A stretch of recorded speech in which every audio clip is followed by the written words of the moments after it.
प्रिय आत्मन मित्रों सप्रेम, नमस्कार, नमो नारायण। कुंभ पे चर्चा शुरू करी थी। कुंभ अपने अंतिम पड़ाव की तरफ है। जैसा कि संसार में होता है, जो चीज़ अच्छी पैकिंग में परोसी जाती है वो खूब बिकती है। आजकल कुंभ स्टेटस सिंबल होता जा रहा है। हर व्यक्ति बोलता है, दो ही तरह के व्यक्ति हुए हैं, एक जो कुंभ गए हैं, एक जो कुंभ नहीं गए हैं। जो कुंभ हो के आए हैं वो एक बहुत बड़ा काम कर लिया है जीवन में, और जो कुंभ नहीं गए हैं वो बहुत ही हीन दृष्टि के हो गए। रेडियो में कुंभ का प्रचार, टीवी में कुंभ का प्रचार, कुंभ से लेना देना किसी से नहीं है। क्या है कुंभ, क्यों है कुंभ, कुंभ के क्या मायने हैं, कहाँ आत्मसात करना है, इन सब चीज़ों से कुछ मतलब नहीं है। बस आपको कुंभ में जाना है, भीड़ में धक्के खाना है और एक डुबकी लगाना है और चले आना है। ये हो गया कुंभ। कुंभ इस तरह का कुंभ भी अपने अंतिम पड़ाव में है और ये भी बीत जाएगा। एक बहुत बढ़िया कहानी हमने पहले आपको बताई थी कि यह समय भी बीत जाएगा। यदि व्यक्ति अपने जीवन में इस लाइन को आत्मसात कर ले तो सुखी हो सकता है। कभी उसको दुख आ ही नहीं सकता है। यह समय भी बीत जाएगा। अच्छा समय है तो भी बीत जाएगा, हमेशा नहीं रहेगा। बुरा वक्त है तो ये भी बीत जाएगा, और जो बीतने वाला है उसकी चिंता ही क्यों। इसलिए आप कुंभ जा सके तो जाते हुए कुंभ का आनंद लें, और ना जा सके तो कुंभ का आवाहन अपने घर में करें और घर में ही नहा लें। माँ गंगा की घर से ही आरती करें। आपके पड़ोस का जल भी गंगा में जाके गंगा जल बन जाता है, इस बात का ध्यान रखें। तो जब ये जल गंगा जल बन सकता है तो फिर आपकी अंतरात्मा गंगा में समाहित होकर गंगा क्यों नहीं बन सकती है। ये जल जो आपके शहर का है, ये बह के तो गंगा में जाता है, तो प्राकृतिक नेचुरल क्रिया हो गई। ठीक उसी तरह प्राकृतिक क्रिया में आप अपने हृदय को, अपने मन को गंगा के साथ प्रवाहित करें, कुंभ हो जाएगा। ये मेरा मानना है। और कुंभ की बीती हुई बातें, व्यथा बातें, सारी चीजें हमने आपसे बताई, चर्चा करी है। अब मेरा मन बार बार कहता है ज्ञान कांड की तरफ। देखिए, मैं गाना बजाना वाला आदमी हूँ नहीं, और न तो आपको गाना बजाने से होता है। मुझे हर पुराण का ज्ञान कांड हमेशा अच्छा लगता है, क्योंकि वो उपनिषद और वेदों से जुड़ा हुआ होता है। अभी मैं पढ़ रहा था सांख्य दर्शन के बारे में। भागवत में एक श्लोक है, सांख्येन सर्वभावानां प्रतिलोमानुलोमतः। सांख्येन सर्वभावानां प्रतिलोमानुलोमतः भावाप्य आव्यानुध्यायेन मनो यावत् प्रसीदति। कितना बढ़िया श्लोक। एक श्लोक को मुनियों ने, ऋषियों ने अंतरतंत्र घुस करके, उसको देख करके तब एक एक शब्दों का चुनाव किया है। कोई आज की तरह कविता के लिए नहीं किया कि एक कविता निकली, दूसरी आई, तीसरी आई, चौथी आई, मार्केट में एक एक पेपर निकलता रहे। नहीं, इनका संग्रह में पूरे पूरे जीवन उनने लगाए हैं, और कौन सा शब्द कहाँ कैसे बैठता है, इन चीजों को बड़ा सुंदर से बताया है। सांख्य शास्त्र में प्रकृति से लेकर शरीर पर्यंत सृष्टि के जो क्रम बताए गए हैं कि शरीर क्या है। देखिए, सांख्य दर्शन के बारे में आप लोगों ने पढ़ा होगा, नहीं तो यूट्यूब में सुना होगा। सांख्य दर्शन में प्रकृति और पुरुष की अवधारणा है। प्रकृति क्या है, पुरुष क्या है। अब प्रकृति को हम देवी मानते हैं, पुरुष को देवता मानते हैं। प्रकृति को हम माँ मानते हैं, पुरुष को पिता मानते हैं। पर कहीं सीता और राम, रुक्मिणी और कृष्ण को प्रकृति और पुरुष आप ना माने, क्योंकि ये जो दर्शन है ना, ये दर्शन नामजद किसी के नहीं। पुरुष की अवधारणा शास्त्र पादा, जिसके शास्त्र सिर हैं, शास्त्र शीर्षा पुरुषा, जिसके हजारों सिर हैं। ऐसा भी कोई अपन ने भगवान नहीं बनाया है, शेषनाग जी को छोड़ के इसके 1000 सिर हो। तो एक पुरुष की अवधारणा की गई है सांख्य दर्शन में, एक प्रकृति की अवधारणा की गई सांख्य दर्शन में। और इन दोनों से मिल करके, लय करके, जब दोनों का मिश्रण है, दोनों के आपस में मिलन होता है, तब इस प्रकृति की व्युत्पत्ति होती है।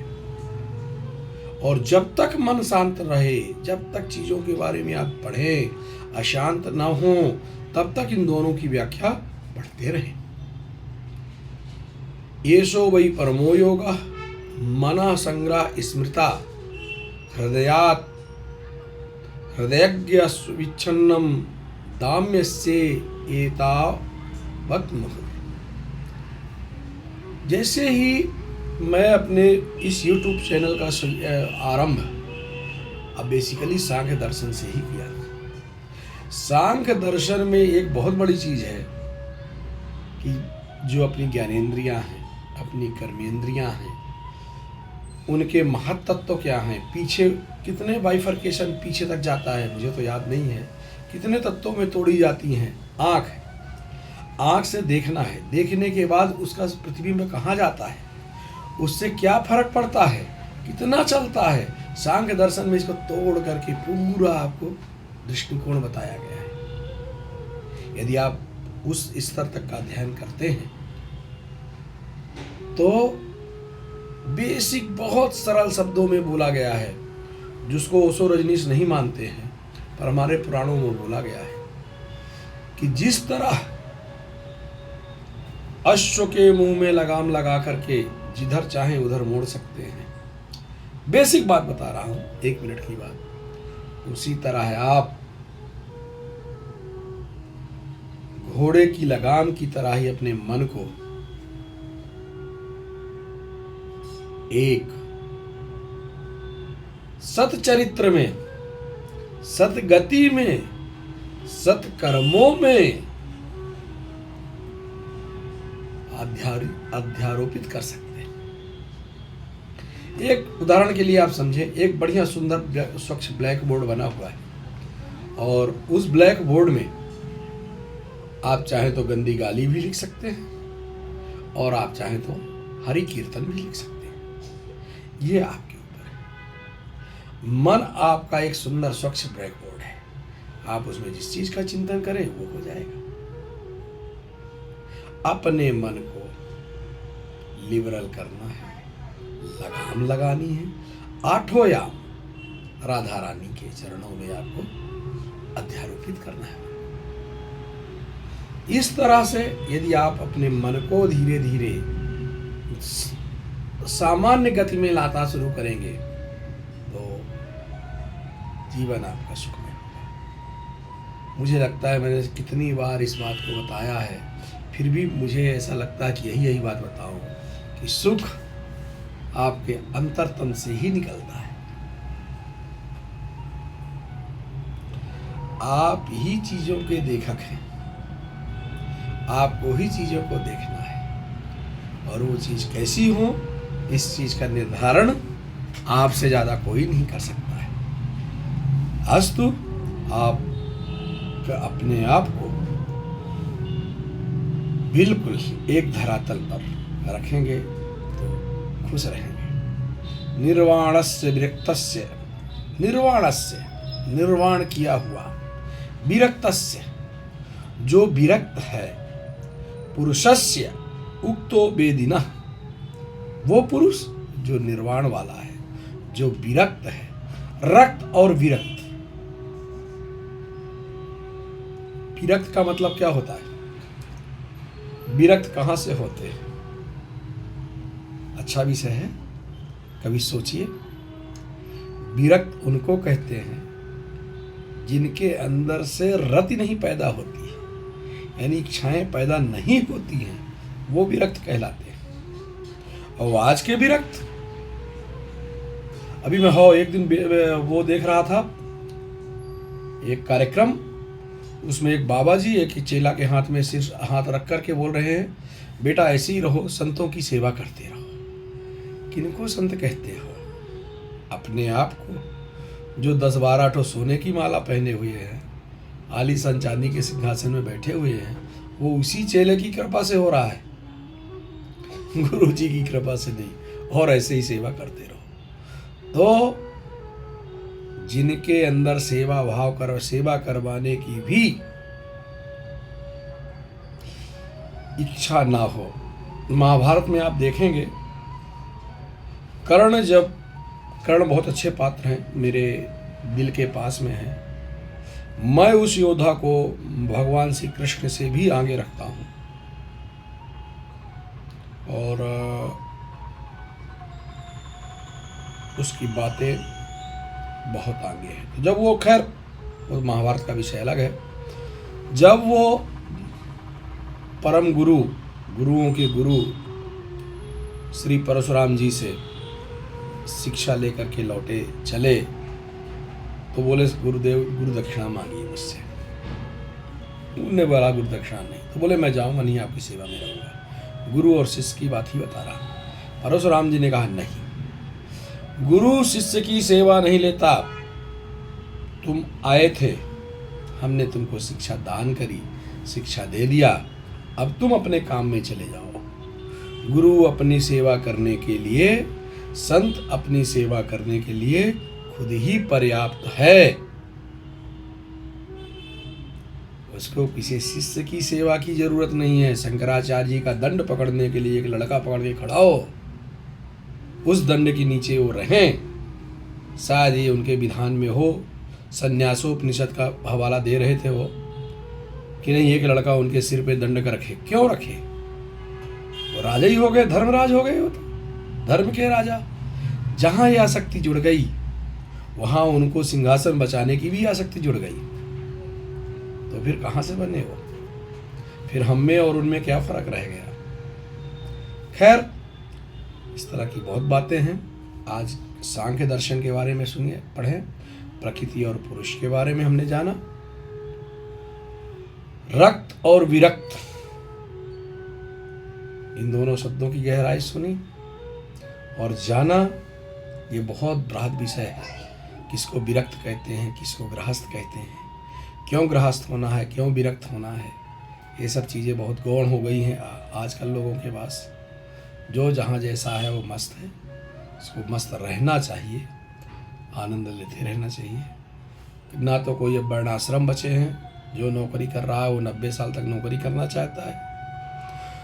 जो किसी पीठ में बैठ गया है, वो उस पीठ को, चाहे वो शंकराचार्य, मरने के बाद ही दूसरा बैठेगा। और आज की डेट में उम्र बढ़ गई है दवाई खा खा के। शंकराचार्य है तो उनको भी बोतल ही चढ़वाना है, तो दूसरा कैसे शंकराचार्य बने भाई? मंडलेश्वर तो उनको नहीं होना है। इस तरह वर्णाश्रम की व्यवस्था नष्ट हो गई है। गृहस्थ आश्रम ही बचा है, न तो सन्यास न तो वानप्रस्थ बचा है, सिर्फ गृहस्थ आश्रम बचा है मृत्यु तक। तो इसलिए आप गृहस्थ आश्रम के मजे लें। एक कहानी और, पृथ्वीराज करके एक जो नरेश हुए हैं, पृथ्वीराज चौहान है या दूसरे राजा हैं पता नहीं, भक्तमाल की कहानी है, बड़ी प्रेरणादायक कहानी है। भक्त के ऊपर कहानी है, शिव भक्त के ऊपर कहानी है। छोटी सी कहानी है, 2 मिनट की, जरूर आप लोगों को सुनाऊंगा। बाबा बैजनाथ का नाम आप लोगों ने सुना होगा, सबने यात्रा भी करी होंगी। शिव के ज्योतिर्लिंगों में शामिल है, पवित्र स्थान है, ऊर्जित स्थान है, जागृत स्थान है। यदि वहाँ बैठ के तपस्या की जाए, तब वहाँ बैठ के दुकान खोला जाए या पंडे को पैसे देके इस VIP लाइन से देख के चला आ जाए तो श्राप लगता है। किसी भी मंदिर में जाके कभी VIP लाइन से कभी दर्शन मत करिएगा। बाहर से बैठ के घूम के दर्शन करके चले आइएगा उस मंदिर को, उतना ही पुण्य है। बल्कि उस लाइन में लग के अंदर घुस के आने से उससे ज़्यादा पुण्य है बाहर से उस मंदिर को देख लेने का। वह मंदिर नहीं होता है, किसी मंदिर के अंदर मूर्ति है, उस मूर्ति का बृहत रूप ही वो मंदिर होता है। वो तो अज्ञानी होते हैं जो लाइन से घुस के दूर से कैमरा से देख के और पंडाओं को पैसे दे के या सामान निर्माल्य देख के बार बार दुकानों में आना जाना चले जाते हैं। उनको तो पाप लगता है मेरे हिसाब से। तो बैद्यनाथ का उस समय इतनी दुकानें और ये सब नहीं था, तो एक भक्त पड़ा रहता था उनके चरण में। वो अंधा था, ब्राह्मण, आसपास होते रहते थे, उससे खा लेता था, पड़ा रहता था। उसने जिद पकड़ी थी कि भगवान शिव मुझे आंख दे देंगे। लो भाई, अच्छी समस्या हुई। अंधे की आंख है नहीं और कह रहा भगवान हमको आंख दे दो। स्वप्न में आके कई बार शिव जी उसको बताया कि भाई तेरे इस जन्म में आंख नहीं है, विधि का विधान क्यों टालता है, तू आंख नहीं मिल सकती तेरे को, रहने दे। वो भी हटी था, बोले बिना आंख के जीने से क्या फायदा साहब, यही मर जाऊंगा। शिव जी महाराज पर हटूंगा नहीं। 2 महीने, 4 महीने, 6 महीने हो गए। ब्राह्मण टस से मस न हुआ और वहीं खाता, अपने दैनिक कार्य करता, आसपास किसी के सहारे और पड़ा रहता। अंत में एक दिन उसको स्वप्न आया। भगवान शिव ने उसको स्वप्न दिया, ऐ ब्राह्मण देवता, नरेश प्रजापालक पृथ्वीराज, जो भक्त भी थे, शायद ये पृथ्वीराज दूसरे हैं, पृथ्वीराज चौहान दूसरे हैं। जो भक्तमाल की कहानी है 1560 या 65 के आसपास की है। तो पृथ्वीराज के पूंछे, जिस गमछे से वो अपना शरीर पोंछते हैं, यदि उसी गमछे से, पोंछे हुए गमछे से तू अपनी आंख पोंछ लेगा तो आंख हो जाएगी। सोचिए कहाँ का उपाय, कैसा सुंदर उपाय दिया। ईगो, अहंकार को, हमारे धर्म के प्रत्येक चरण में अहंकार को मारने की बात कही गई है और हम उतने ही अहंकारी बनते जाते हैं। एक उतारे हुए कपड़े से, एक पूछे हुए कपड़े से यदि आंख पोंछी जाए, आंख जैसा बहुमूल्य जगह, तो आंख प्रकट हो जाएगी। इसका विवेचन करने जाओ तो अहंकार के किस डिग्री में कहाँ जाके ये बात आती है, कैसे आपको पता चलेगा। अच्छे संतों में, अच्छे व्यक्तियों में, वो संत हो, गृहस्थ हो, वानप्रस्थी हो, सन्यासी हो, अहंकार नहीं। और आज अहंकार कूट कूट के भरा हुआ है। हम उतने ही आनंदित रहते हैं यदि अहंकार अपना कम हो जाए। ब्राह्मण अपना संदेश भेजा महाराज के पास कि महाराज मुझे ऐसा ऐसा स्वप्न हुआ है, और किसी के सहारे लकड़ी पकड़ के महीने 2 महीने बाद उनके यहाँ पहुंचा। उनने बुलाया और बोला हम अपने जिस गमछे से, जिस तौलिए से अब शरीर पहुँचते हैं आपको कैसे दे दें, आप तो ब्राह्मण देवता है। पर ब्राह्मण वहां पे भी हट दिखा, नहीं महाराज हमको तो स्वप्न आया है, दे दीजिए, आंख मिलेगी या ना मिलेगी तो शिव कृपा है, आप क्यों हम पीछे हटते। महाराज ने एक नया वस्त्र लिया, उसको शरीर के अंग से ऐसे लगाया और ब्राह्मण को दिया, उनने अपनी आंख में लगाई और आंख। ऐसे भी भक्त होते हैं, इतने प्रतापी होते हैं, पर उनको अहंकार नाम की चीज नहीं होती। ऐसे प्रतापी भक्त भी होते हैं जिनमें भक्ति कूट कूट कर भरी होती है, अहंकार नहीं होता, दिखावा नहीं होता।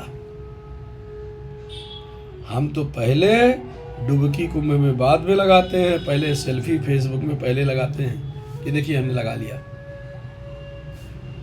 वो डुबकी से कोई मतलब नहीं, चाहे जब डुबकी लगा रहे थे तो मन में कुछ भी बोलते रहे, बस पहले सेल्फी। और दुनिया को बताना, सेल्फी तो चलो ठीक है, दुनिया को हमने बताया कि हमने नहाया है। पहले बताने का, पहले भी बताते थे, तरीका अलग था। घर में पूजा पाठ करते थे, गांव को निमंत्रित करते थे और रथ जगा करते थे और बताते थे। उसका प्रसाद सबको बांटते थे, पुण्य सबको जाता था। आज बदला हुआ है। अगली बार अगले वीडियो में एक अच्छा सब्जेक्ट रहेगा। भागवत के 2-3 श्लोक तो रहेंगे। एक दूसरा सब्जेक्ट लेके नया चर्चा करेंगे आप लोगों से। आप अपने विचार ज़रूर बताएं। और तो सागर है, कहने सुनने को तो करोड़ों चीज़ें हैं, मानने मनन करने को और प्रयोग करने का शरीर पे किसी के पास कुछ नहीं है। शारीरिक प्रयोग जरूर करें, कुछ नहीं तो गहरी सांस 10 मिनट जरूर लें। गहरी सांस लेते ही मन शांत हो जाता है। और अगले वीडियो का विषय हो सकता है कि जो अपने हाथ में नहीं है उसकी चिंता ना करें। ये हमारे धर्म की बहुत बड़ी सीख है। वीडियो लंबा हो रहा है, ये अगली बार। आज के लिए बस इतना ही। मुनिंद के